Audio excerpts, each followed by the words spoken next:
Ladies and gentlemen, welcome back to Gaming with me, Tony Mo. Day 1, E3, just finished. It's been a very long day. I've spent all of it sitting around watching video games get announced and other stuff, and it's been a pretty damn good day. A lot of really great games were revealed at E3. You know, we could sit here and try and go over all of them, but there's just way too many in terms of new titles, original IPs, whatever, man. There was just an absolute boatload of awesome titles revealed at E3. So I don't really want to go crazy trying to discuss all of them, and then, you know, which side won. Was it Sony? I don't really care about any of this stuff. I want to talk more about the way it was presented, because just the other day, of course, I did my video talking about what I think E3 needs to do to start evolving, to start changing, to fit into the growing video games industry. And it was funny because a lot of those topics that I discussed actually seemed present at E3 this year.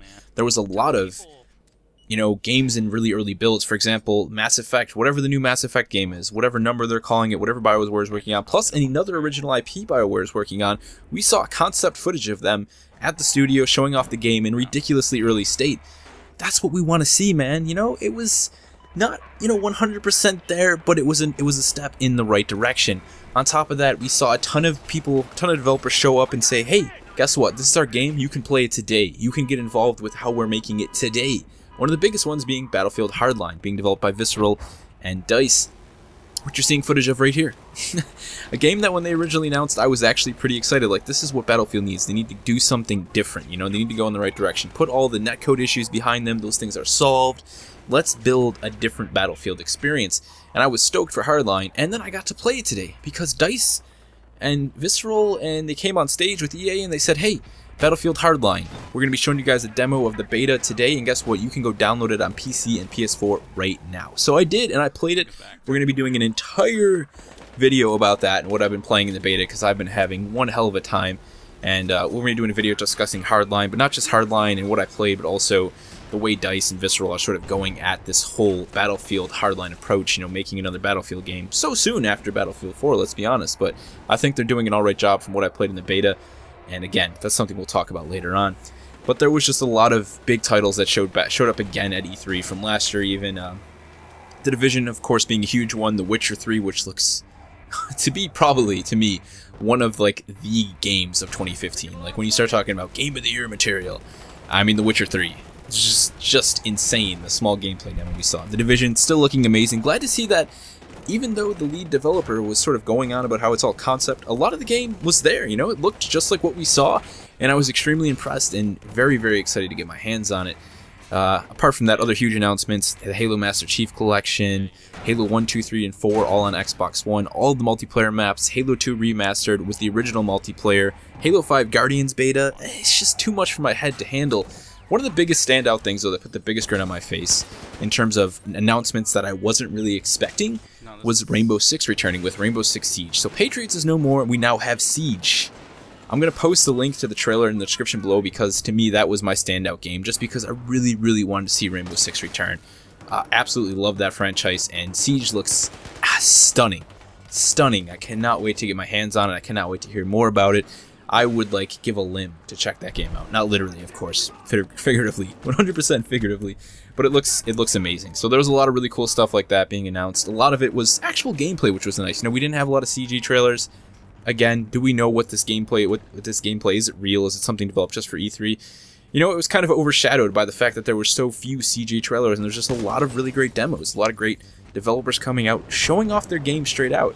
And then, of course, we had the huge indie scene there. No Man's Sky with a huge present, of course, at the Sony conference. Procedural Generation. I don't know just how far they're taking Procedural Generation, but that game impressed me to no end, and I really, really excited to see more of it. But indie all over the place. Sony, of course, has got indie sort of in the palm of their hand. They have taken on all these great developers. Microsoft's trying to do the same thing, but just a lot of good stuff there going in general. In terms of other things just being announced day one, Sony came out, PlayStation 4, we know the Destiny beta is happening this July 17th now, earlier on PlayStation 4 than any other platform. On top of that, though, they're doing a 3-day limited alpha for PlayStation 4 users that you were able to sign up for. I'll have that linked in the description below as well. It's kind of limited. They're going to be sending out invites up until this Friday, and then you'll be able to get 3 days of playing Destiny on your PS4, which is insane. Dan Greenwald from Turn 10 came out. We saw more Forza Horizon 2, which looks epic. And then we also saw the Nürburgring. The Nürburgring is coming to Forza 5, and it's already here. In fact, you're seeing footage of it right now. He basically came out and said, hey, we finished the Nürburgring, it's here, it's in Forza 5, you can download it today for free. That seemed to be a pretty common trend amongst all of the individual developers at E3. It was just like, hey, we did this, and it's available today, it's available next week. And that's kind of what we want to see, you know? That's a little bit what I talked about yesterday, was just give us the games, let us play them, you know? That's how we get hyped. It just seems like in general, the bigger companies, the big three, well, I should say the big two right now, Nintendo still has a press conference to happen tomorrow. Not sure if I'll bother commenting on that. We'll see how things go. Interested to see what they do if they announce a new console or what the hell their plans are. They're crazy over there. Anyhow, but I think, you know, the sort of big corporations are, Microsoft and the Sonys are starting to understand, hey, you know, we really need to actually listen to people. They have an opinion, and you know what? When we listen to them, we're more successful. You know, the consumer has ideas on what they want and how they want it. And if we do that, they're willing to pay money for it, you know, and that money, that number sometimes doesn't actually matter because we've done it the way that they wanted it. And I think they're starting to understand that. And there was obviously a lot of direct communication to the consumer from both of the big two, the Sonys and the Microsofts again. It was just, yeah, it was a nice conference, you know? Is it there? Is it where I think it needs to be? Not yet. I still think it's still too much of that journalism, that press presence sort of grasping over everything. I still think it needs to be diluted more to more of a personal, you know, basis. But it was nice again to see the consumer being, you know, thrown things right off the bat from E3. You know, no hidden trailers really. Here's the trailer. Here's the gameplay. Here's the developer talking about it. Here's the beta for it. It's a step in the right direction, and I was, you know, pretty much impressed for the most part. There was still a few trailers, the sort of like, hey, 10-second teaser, the game doesn't come out for another 2 years.